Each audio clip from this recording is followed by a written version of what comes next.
So I'm just gonna play, watching my way, doctor, play, watching my way,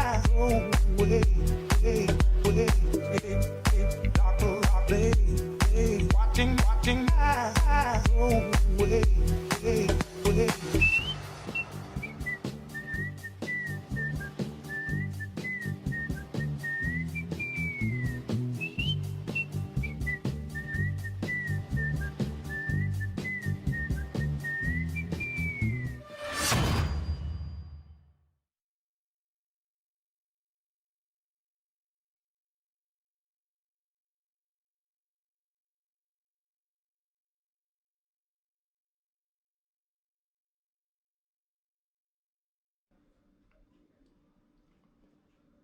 Hello, hello.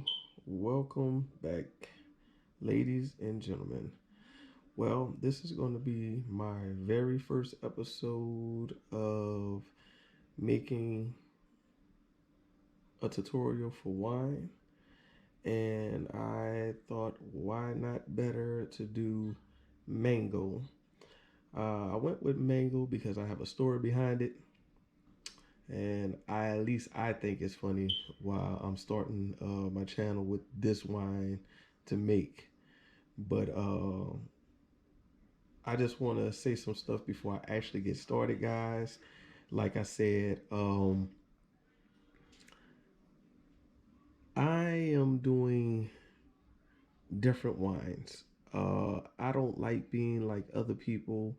I have seen plenty of YouTube videos, and we must be talking about, to be honest, guys, I done pretty much watched every YouTube video I can on different flavors of wine. I'm talking about strawberry, watermelon, pineapple, banana. I mean, you name it. I pretty much watched it. A lot of the YouTubers like Do It Yourself Fermentation, CS Mead and more, Travel Chef, the wine brewery, and they also have another guy. He's Italian. I'm not gonna butcher this guy's name, but it's CureDicioCCOLATO, and that's some of the wine channels I watch. Guys, when you make wine, it's different things that you can do to make your wine. Like they say, you can look at some of these people's channels. Some of them start off real simple. Some of them are very detailed or whatever. But in the end, you basically coming out with the product that you want. Some of the wine is typical, like prison hooch, where you just join in juice and some yeast or something, to the point of where you get into, let's say, like a more defined wine that you get up in the store. You can add like some of the different chemicals, like I have the pectic enzyme over here. um, that's just one chemical or whatever. Red Star is the yeast or whatever, since we're not doing a wild yeast fermentation. But it's plenty of things that you can do. Each recipe has its own perks or whatever. I mean, from just doing the wine on the fruit pulp, actually boiling the fruit pulp. Um, you can use puree. I mean, it's different methods you can use or whatever, but all of them that I found out, because I've been doing it since 2018. This is actually the first time I'm actually showing anybody my process of making wine, and I've developed my own little technique for how I do things, and how I approach the situation. You have a lot of people that talk about water. Quality of water for me is important. You got to remember, it's just like when you baking or cooking anything. Your food is only as good as the quality of products that you put up in there. Same thing for water. I know the water that we have here. I'm from Louisiana, The part that I'm at, I don't really too much care for our water, our tap water, drinking water, whatever you want to call it. So I actually get store-bought water, and that's what I prefer.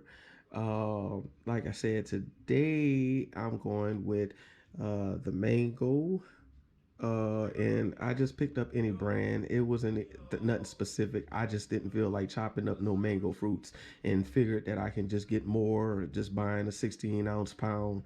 But like I said, I went with Chiquita. I got some store bought water. This is my peptic enzyme from the brew supplies, and that's another thing. You can get brew supplies from local shop near you. Actually, where I'm at, I believe it's only one brew shop, and that's called Brew Stock. It's in New Orleans, Louisiana. You can look that guy up. I believe his name is Oliver. Pretty good guy.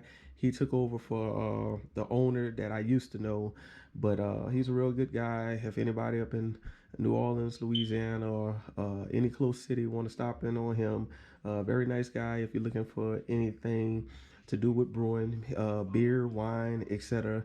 Yeah, he has a lot up in his shop or whatever. Check him out, give him some love. I also pick up supplies while I'm in Texas because I be on the road.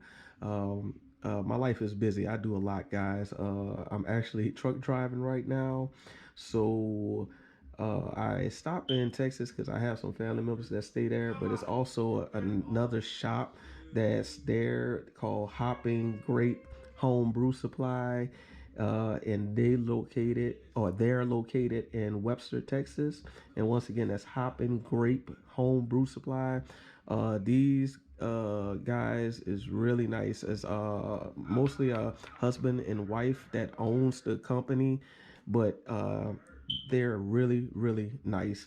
Help me with everything that I need, and plus just to be honest, some of the stuff they have, the shop that I usually get my stuff for here in New Orleans, Louisiana, they have, and I found a lot of stuff that that shop didn't have that the other one did have. So like I told you, it's up to you for where you want to get your supplies from, even Amazon or whatever, because you can get a lot of stuff that you can't find in stores on Amazon. Just check Amazon out, and sometimes, to be honest, it might be a little bit cheaper because you're getting it wholesale pretty much, and you don't have to pay all those extra taxes or whatever. Plus, I got a Prime membership. I order a lot of stuff. But for the most part, you're able to get a lot of stuff that you need and what you're looking for. The sugar, when it comes to, just like I said, when you're looking at quality, uh, this is pure cane sugar, white sugar. It's not the raw or whatever, but it's pure cane sugar. We have light brown sugar over here. Like I said, people ask, what's the preference? Oh, what's the difference up in sugar? From what I know, like I said, you can use different sugars. Different sugars do different type of things, but mainly they serve the same purpose to ferment, the help with the fermentation. Also, uh, the amount of sugar that you put in help initially with raising the ABV of your wine. You can get anything, like I said, from something like a wine cooler type of beverage, which what I'm assuming might be around 5%. I'm thinking. You can get anything like up in the cider range, like 6, 7, 8% or something like that. Table wine is like 9 to 12%, and kind of borderline 13. But when you're going above that, you're looking at more dessert wines. But it's your choice. You can do whatever you want. Like,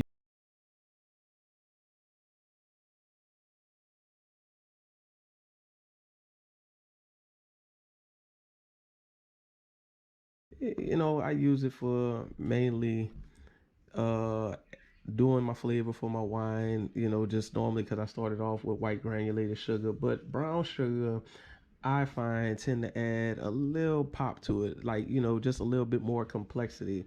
Also by using. All right, guys. So now I'm back, and the first thing I did was open my bag of mangoes. As you see, this is 3 pounds of mangoes. I'm about to add my sugar, and it doesn't matter which one I put in first, but I'm adding sugar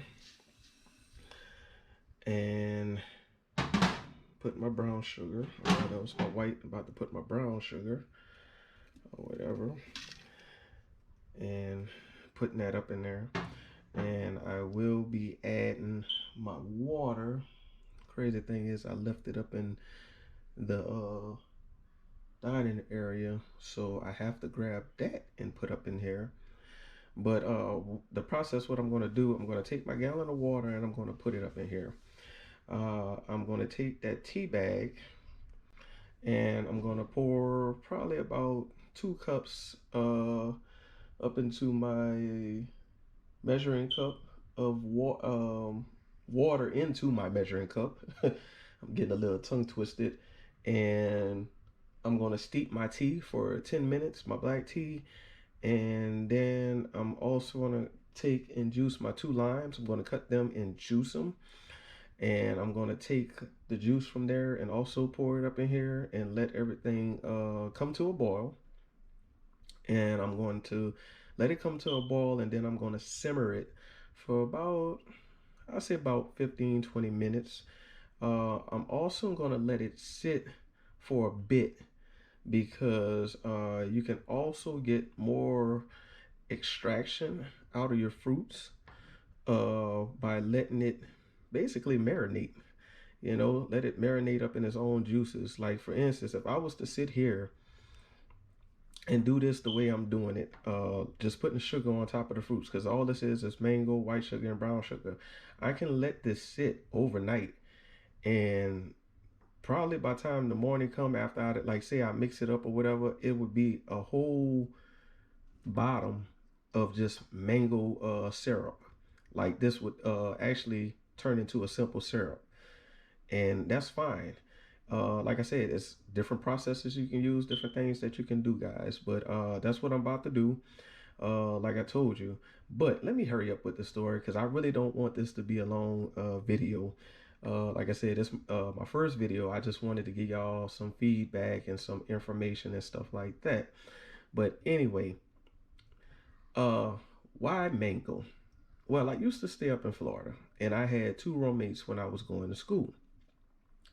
One of my roommates, his name is Yaku. His family is actually from the islands. Well, his mom, sister, dad, all of them came and they visited us and they bought mangoes. Now, keep in mind, I never liked mango for the simple fact, judging the fruit by its skin, I guess. And we all know you shouldn't do that, judge people or fruits like that. But anyway, I was looking at it and I was like, you know, like this just don't look right. But like I said, I never tasted mango, never knew nothing about mango. But keep in mind, these was some baseball sized mangoes. Are we talking about, and I would even lie about that. We talking about mangoes the size of a softball. I like big, like these mangoes was huge. And I was like, wow. I said, that's some big fruit. So they kept asking me, it's like, oh, you know, have you ever ate mango before? And I'm like, no, ma'am, I never ate mango, never had mango. I don't know what it tastes like. It's like, oh, and, you know, up in the island voice, it's like, oh, you need to try it. You need to really try it. It is really, really good. You know, you give it a chance and you really, really would like it. You just have to try it. So I was like, okay, I'm gonna try it. So I tried it, and it was heaven on earth. Because after that, really, I really started to eat mangoes. I really enjoyed eating mangoes. And I was like, wow, this is what I'm missing. It, like, I've been missing this the whole time. But really drew me for a loop, though, guys. And like I said, funny story is because after that, my roommate, Yaku, told me, he said, I have to tell you, but I had to let you eat it first. And I said, well, what? It said, that come from our mango tree back at home. And I said, oh, okay, no problem. Come from the islands or whatever like that. So real mango, really appreciate that. No, is what he told me how the mom grew the mangoes. apparently when they was all born at home, midwife stuff, all that kind of good stuff. Well, guys, I found out that the mangoes was grown from all the kids' placenta.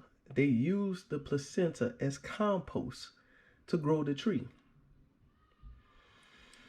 So when you think about body parts and maybe a dead body or something fertilizing a fruit, vegetable, or any kind of organic life, yeah, that kind of drew me for a loop. So I was kind of in my feelings after that. And I know it might sound funny, but I guess I said dead things taste good. Same thing like with beef or meat or anything else. Sorry for all the vegans. Sorry to you guys. I know how y'all feel about the animals, but yeah, it just kind of drew me for a loop.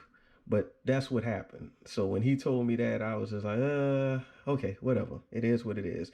But that was just a little story to tell you how I came to like actually eating mangoes. Not the part of the body parts that it grew from, but the general taste of mangoes. But Boy, that's the story of my life. No respect. I got no respect.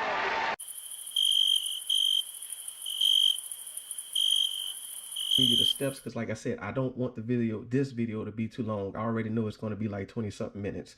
But yeah, let me get to that. Bye. Okay guys, like I said, I just took some time to let this cool down a bit.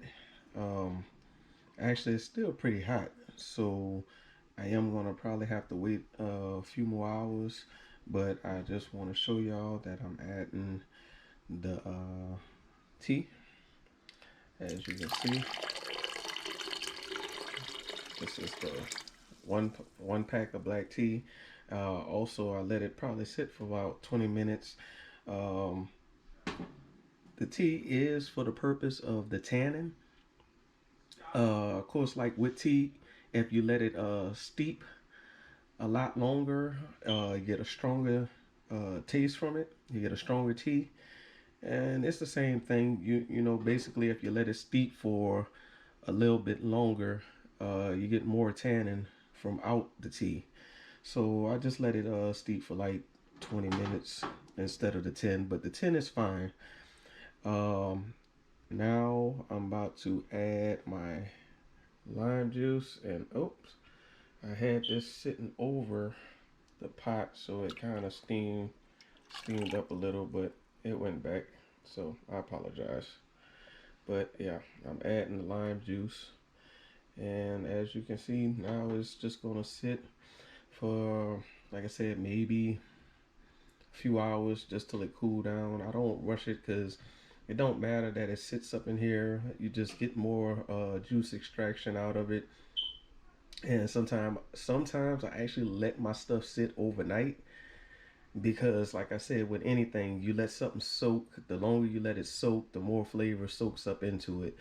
Like I said, it doesn't matter if you blend it on the pulp or put it on pulp. I done this all kind of different ways. Like I said, guys, you can do it any way you want. And, you know, it might be a lot of stuff in the comments. I do it this way and I do it that way. Well, that's fine. Do it the way you feel comfortable with doing it, the way you like to do it or whatever. And that's fine. I also wanted to tell you guys, because I think I went over everything as far as what I use. But just in case, I did 1 gallon of water. We did 3 pounds of mango, 2 pounds of white sugar, 1 pound of brown sugar, 1 bag of black tea, 2 limes, or the lime juice from those 2 limes. And also, let me see, I'm just saying this from the top of my head. Well, when we add the peptic enzyme, after everything cools down, that's going to be half a teaspoon. You can use like half a teaspoon to a teaspoon per gallon, but It just helps to clear your wine up so you don't have to worry about it being clouded. But there's other ways you can do that. You can use bentonite when you first start um, doing clearing. Basically, you can find out about that from different videos online. I usually use bentonite with my banana wine because it helps pull all of those particles down, and it really does get a lot of pulp pulled out of that. It really helps. You can use sparkaloid, Dulafin or Dulfine. I think I'm saying this right, but anyway, Dulafin, and that also helps. And actually, I really love the Dulafin because that crystal clears your wine. And the best thing, if you really don't like to use any chemicals, use time. The longer you let it sit, the better, and with time it'll eventually clear. Some stuff that has more basically pectic in it, it takes a longer time for it to clarify or to get clear. But like I say, guys, we all learning, we all going through these processes together. So just have fun with it, And even if it is cloudy, most of the time it still tastes good. It's just that you have to get over it being cloudy, I guess. But anyway, I'll get back to you. Like I said, I was gonna go ahead and do the cardboard, but I know a lot of people be like, "Well, you ain't even show this and you ain't show that." Like I said, this video, it is a tutorial, but I don't want it to be super long because of the other stuff that I'm talking about. As my videos go by, as I do them, they'll probably be a little bit shorter and covering the processes. I'm going to try to do some part twos, part threes, depending on where I'm at.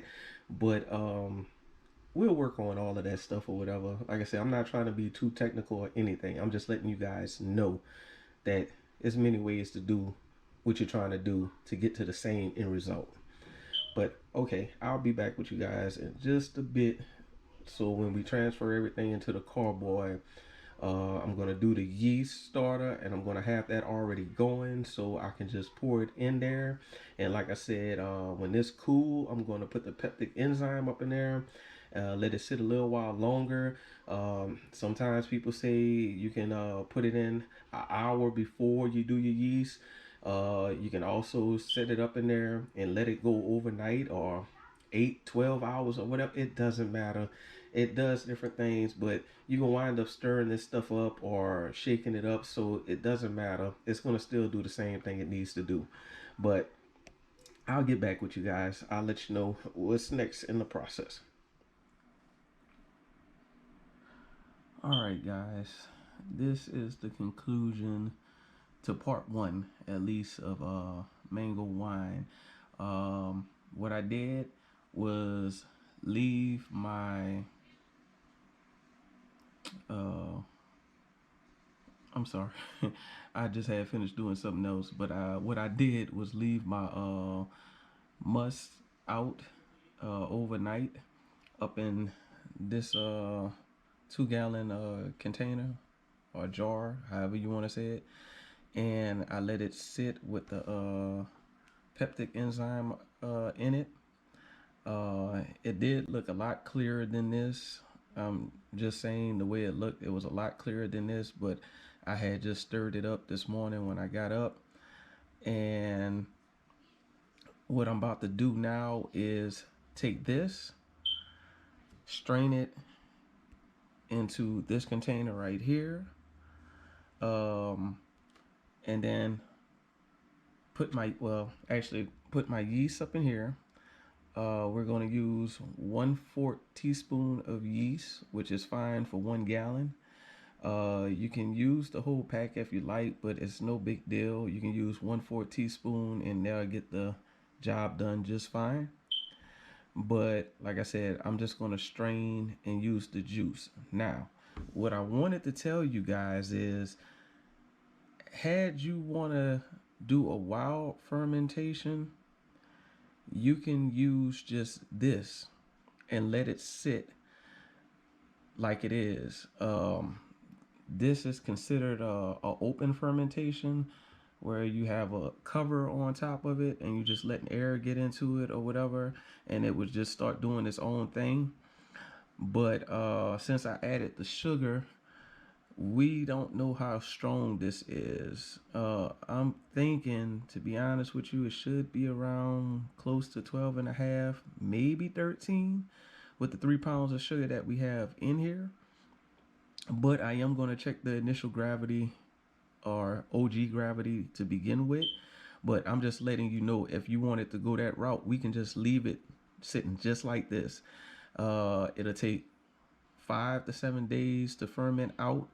Um, Sometimes 10 days or whatever. And when you finish doing it this way, you can still just pour the liquid into a strainer and strain it off your pulp, your mango pulp that you have up in here. Like I said, preference.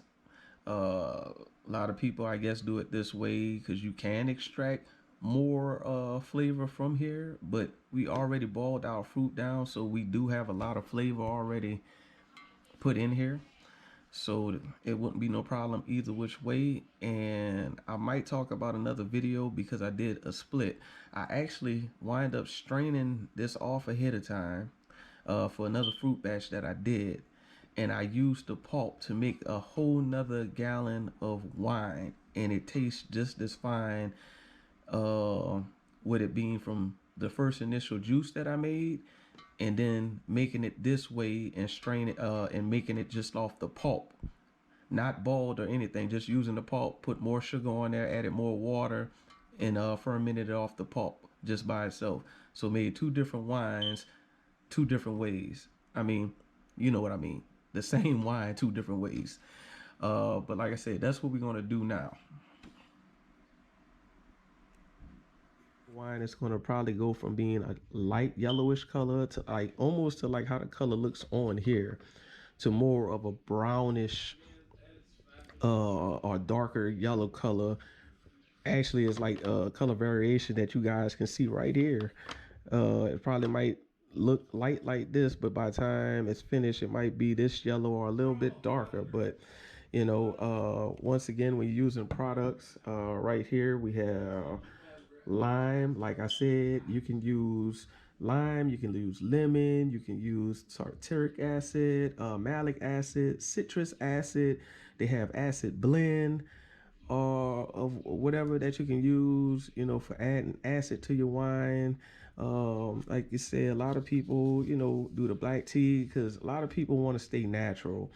But guys, some of my wines I plan on selling in the store. Um, you gotta think, a lot of people get anal when it comes to using certain stuff. Oh, I use this, and you saying it wrong, and you saying that. It's your choice. You can do whatever you want. It's up to you. Nobody put a gun to your head and tell you, hey man, you got to use this black tea, or you got to use, lemons versus acid blend or whatever. It's really up to you how you want to do your wine. That's what makes wine unique. It's its own unique blend of the fruit itself, the process, and the person behind the process, whoever doing what they need to do. Same thing when you're using yeast. You can use the yeast up in the air, but the yeast up in the air or in your environment, or on the fruit or whatever you want to say, might not give you the ABV you trying to reach. So you might need to add a little bit more sugar to help that out, especially if you want a higher ABV. Because a lot of times when I see the video, a lot of people come out with like maybe a 8% wine or less, because the sugar up in the fruit is not enough to increase the ABV that you're looking for. And that wine, in the not the wine yeast, but the yeast naturally occurring, it's not strong enough to ferment the sugars to a high ABV. So you might need some help. I'm using Red Star Premier Blanc, and usually my favorite to use, especially since I'm doing a fruit wine, is the EC 1118. It's my favorite because that wine yeast is specially made for fruit wines. It works really well with fruit wines. And I have been getting a lot of feedback and everything about, oh my God, like this is so delicious. Like I said, wine is for taste too. Some people like dry wine. Some people like semi-sweet wine. Some people like sweet wine. That's your choice. That's your option. But with my company, since I'm doing fruit wines, I really would want to make a wine that's kind of sweet. Since you're trying to eat a fruit for the sweetness or taste the fruit for the sweetness, so my wines probably will be either semi-sweet to sweet, and it just all depends on how I feel. I might make some dry wines or whatever, but that'll come eventually. Like I said, I know it seems like I might be going on a rant, but it's a lot of different things that you can do. And I'm looking at this video and seeing we at 12, but I'm just giving you some stuff to think about and everything, guys. You don't have to be serious and take everything as the Bible. Wine, a lot of times it is very forgiving. You can miss something in one step and make up for it in the other. You know, timing for racking and switching it from one bottle to the next, or the next container to the other container, however you want to say it. We just having fun. You're making homemade wine to share with your friends. You don't have to make it rocket science. Like I said, as I go through my videos, you will see that it's many different ways that I make wine, my process for making wine. And guys, I am so sorry if you hear my loud kids in the background gaming.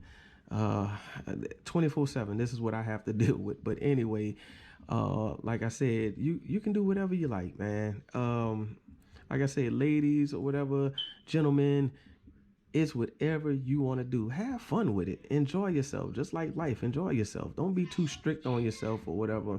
And like I said, if you're looking for more details, if I miss anything while I'm making any of those videos that I'm making, check out some of the other channels. They have stuff. But I'm here to make some classics, some wines that people would like to try that they never made or maybe never even heard of. And you might see me make some of my special blends on this channel or whatever when you realize how well certain fruits pair together in combination. So I hope you enjoyed the launch of my channel, my first episode of Mango Wine. And this is Dock of the Bay Country Wines.